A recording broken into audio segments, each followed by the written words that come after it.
afternoon. I still hope you have energy. So it's not fair. I was on first and last. I never do that again.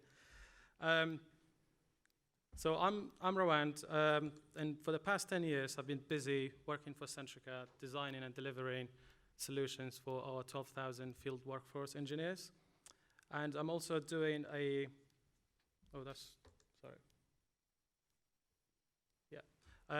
So I'm also doing a PhD in applying spatial computing and mixed reality to enhance agile product delivery. And in the past 3 years at Centrica, I've been specializing in XR as a whole, and we've delivered a number of enterprise initiatives, and some of them are covered here. And so that's me. And I'll tell you a little bit about Centrica, for those who don't know. So Centrica primarily is an energy and services provider. So we have 26 million customers around the world, and majority of these are within UK, Ireland, and North America through our Direct Energy brand. And we also do smart connected homes via our HIVE. This is a global brand, and we also install smart meters. So in the UK only, we've installed 6 million of them.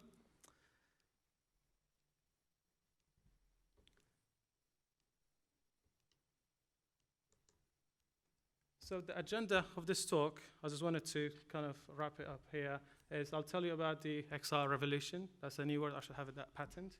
And our first VR, and our marketing campaign, field services, quite a lot on there. And as I was saying earlier on the panel today, there isn't an R in the virtuality continuum that we haven't done, other than assisted reality. I'm yet to be convinced, so if you have a compelling case, please reach out. Still not a believer.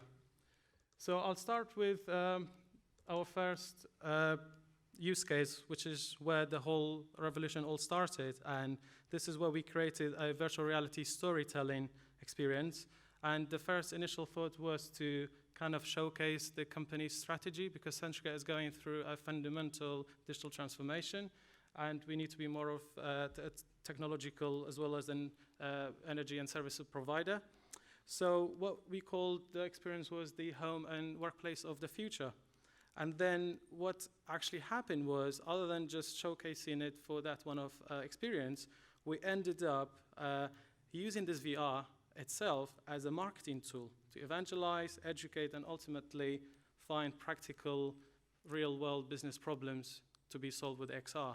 So what we did within the VR itself, we embedded various samples of what can be done with XR, because at the time we only had the HTC Vives and Leap Motions. HoloLens was it was launched, but we didn't have it. So we put a lot of this stuff that we've delivered today in that VR itself.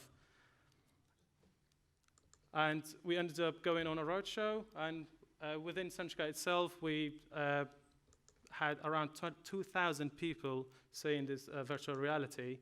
And in there, we had a workplace of the future where we believe at some point people will be working from anywhere they wish, wearing whatever they like, and can be collaboratively using what the term was holo meeting.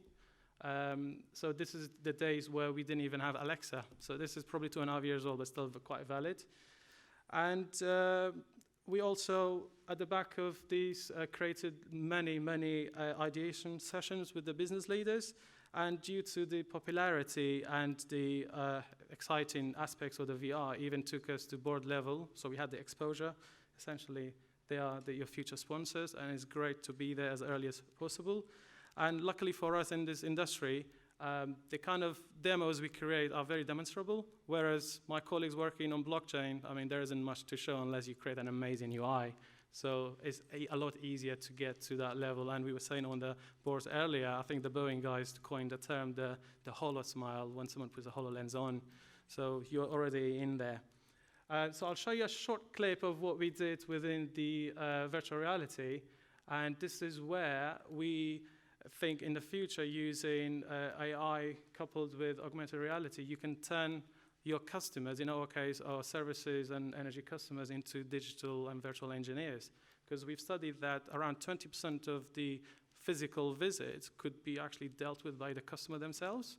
Obviously, these are procedures within health and safety brackets.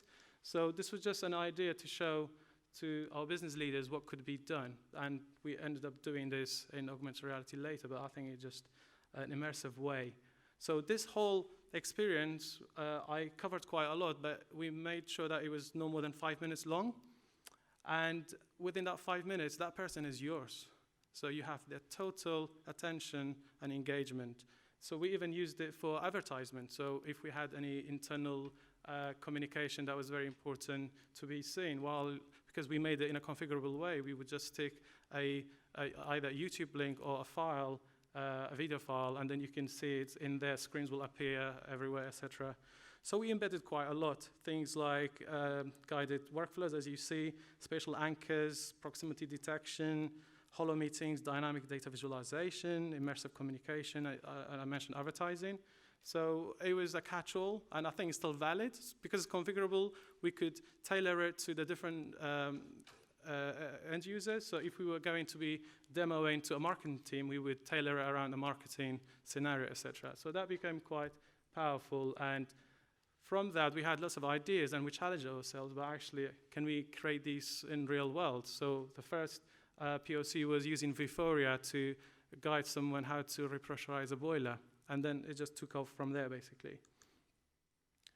And next one, I'll be talking about a trial we did in conjunction with Microsoft using HoloLens 1. Fortunately, we couldn't delay the trial to get hold of HoloLens 2. Otherwise, the results would have been a lot better, in my view. And for this, we picked a very small engineering group. These are the guys and the girls who go out and install large combined heating and power solutions. So they're the size of this stage, that big. And we tested 3 use cases. No surprise there, they're all common use cases. The first one is immersive learning.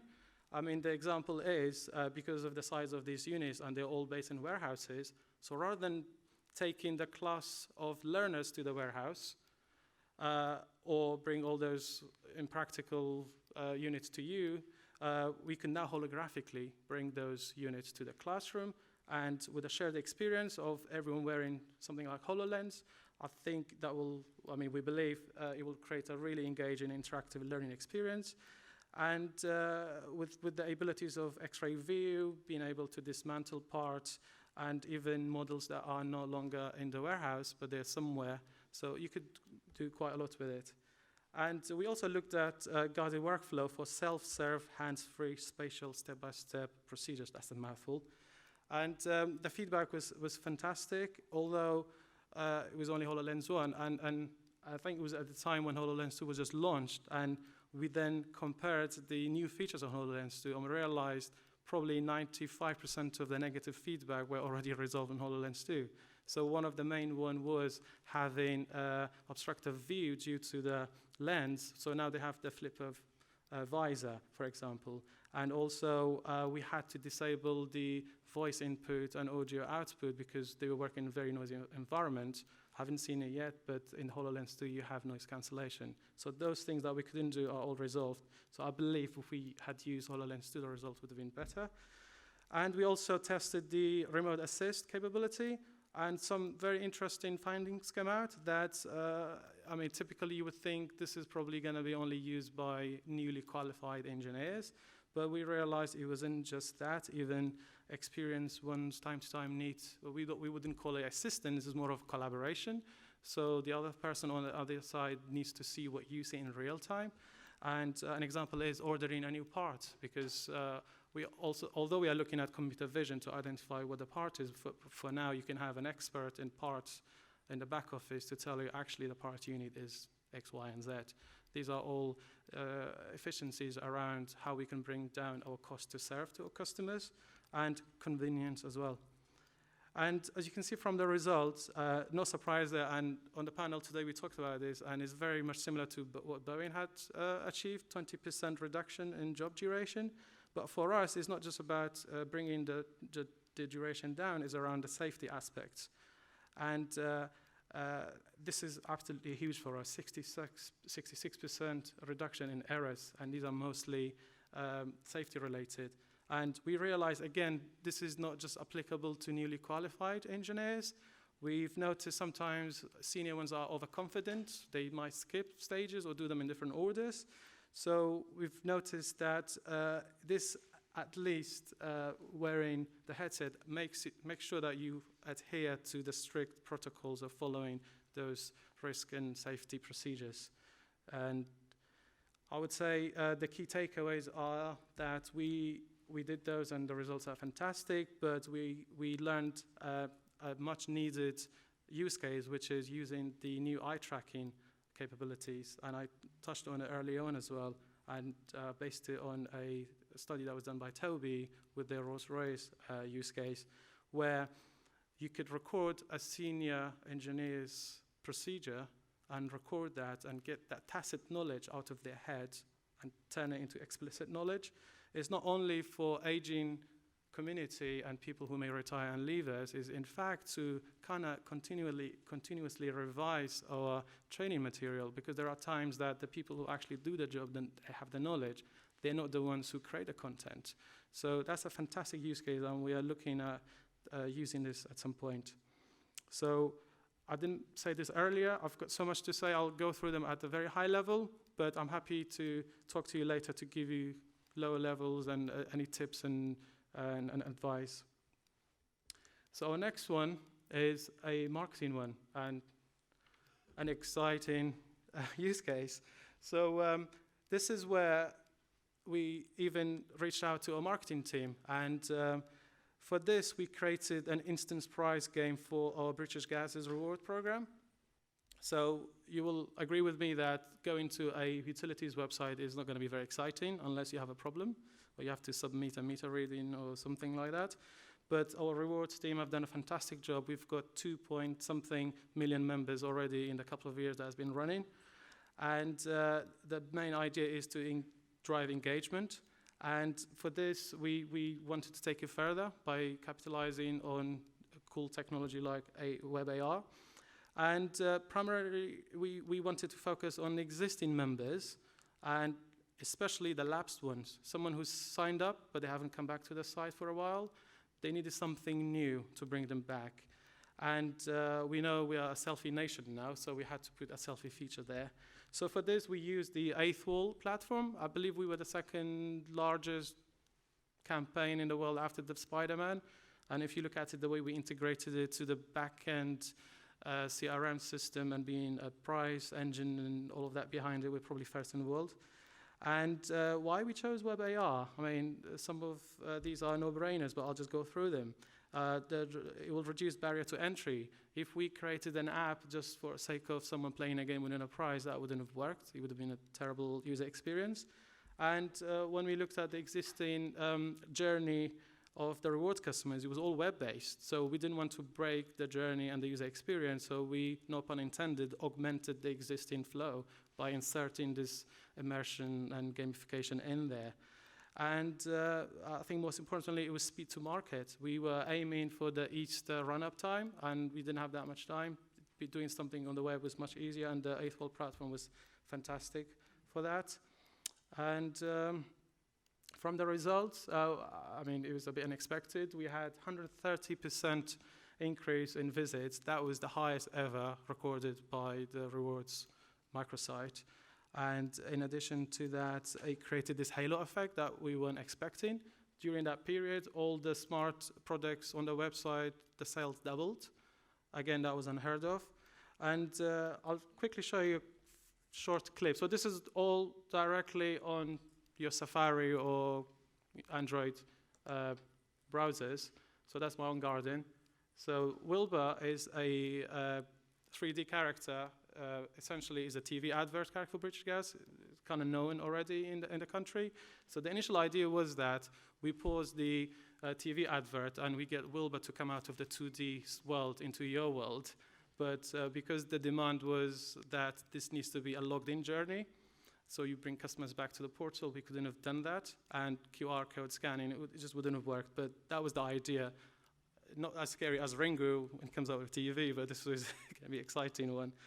And yes, a couple of, there's someone chilling with Wilbur at home. So the other target was to create a social buzz, and that did obviously pan out. And someone decided to take Wilbur for a ride, and that's the famous Abbey Road in London. So at the end, you get Wilbur to take selfies with, and I think that was one of the features that it had to be there. And the development team celebrated by going on top of the O2 in London. Of course, we took Wilbur with us. So yes, and some key takeaways. Make sure you do your research first. For us, we looked at existing customer data around the device compatibility, and it was around 80%. So that was very high, but make sure when it comes to webAR, you do that first. And although 80% was quite high, we still had to create a non-AR mode for those other 20%, or people who came through desktop, because everyone had to have fair probability of winning the prizes. So that's very important. And secondly, test thoroughly. I mean, for those who've done anything with mobile phones, when it comes to Android, it gets very tricky. With iPhone, it's much more straightforward.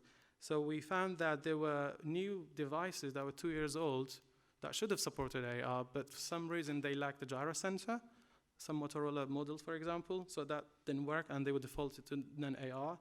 And also people who would have switched off their sensors, etc. And what happened, a week before we launched, Apple decided to disable the sensor access on Safari, so it wasn't something you could have an API for, so the result would have been even better, but now they've reverted that back, so you can now, just like requesting for camera access, you can ask for sensor access.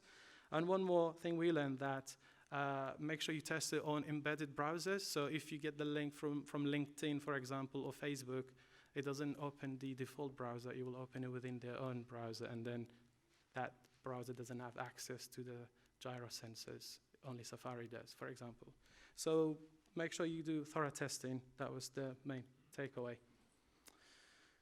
So our last but not least use case is where when we, Wilbur has to slide down first. The last one is product placement. And this is for our field heating sales advisors. So these are a bunch of, I think, around 200 guys and girls who go out to people's homes to advise them on best heating strategies, and they also promote smart and heating efficiency products. So these are our own HIVE products and partners, designer radiators, filters, etc. And what they do today, so you have an example where the HSA, Heating Sales Advisor, has an iPad, and they have e-brochures in the form of PDF where they have the product range and the customer picks and chooses. But the questions there are still yet to be answered. So, for example, the customer will want to know, how will it look in my space? And I need assurance that it will fit. And I want to see the true scale of it. And can I see different sizes and colors, so I pick the ones that best blend with my setting. So with a simple, I'll show you a video first. And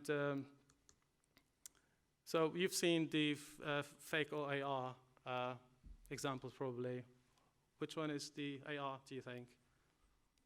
Right or left, to your perspective?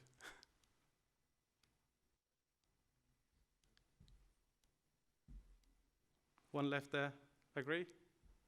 Okay, so I think that was because of the glass reflection that gave it away. But so for this, what we did, we actually used the AR Quick Look. Show of hands, who knows about AR Quick Look? No? Okay, great. Just get a job with Apple. So as of iOS 12, Apple created this quick viewer, similarly to when you browse a PDF from an email. You don't need an app, you don't need an Adobe Reader. Similarly, if you convert any 3D file to a USDZ, and they provide you the converters, you can text someone a file, they can just browse it out of the box without having an app. And luckily for us, and maybe that's why we chose it, the guys in our field already have iPads, and we already have Salesforce and data sync in place. So all we did, this actually cost zero, because we acquired the 3D files from the partners and our HIVE, just converted them to USDZ, and that was it. Just upload them to the repository and down to the field app solution, and by just clicking, and I'll show you the video too, so you see. So that's a radiator, designer radiator. So as you can see, it's in true scale, so you can use it for from customer's point of view to see if it blends, if it if it's the right color. I mean, it's absolutely amazing that you can actually see the shyness, the reflective, the metallic view, and the shadow. It's very realistic, and even gets the light estimation right. So this was nothing but converting an existing 3D file. So it's very, very straightforward. And you can take a picture of it, upload it, share with the customer, or you can use it for other reasons. So I'll show you another example where we had another question to be answered, where at the end of the journey, the customer agrees, yes, I'm happy with boiler X, Y, and Z, and then contract signed. Next step is for that to be delivered.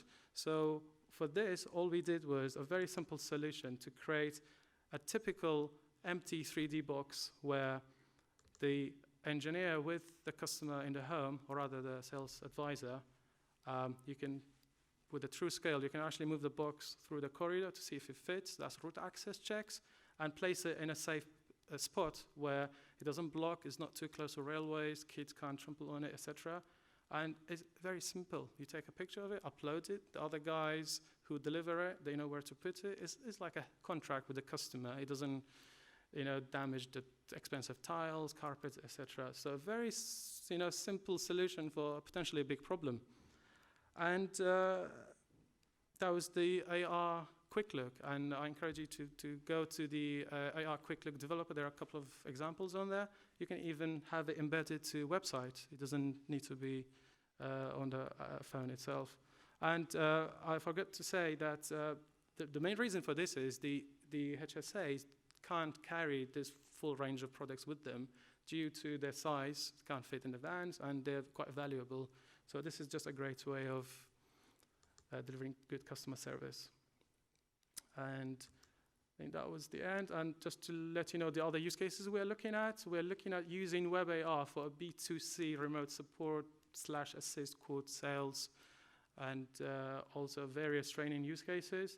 And my favorite is this immersively intelligent sales experience. So this is where we're bringing in AI, augmented reality with AI product recommendation. So a customer at home can self-serve and point at different points within the house, whether it's the boiler, meter, etc., and recommend different products.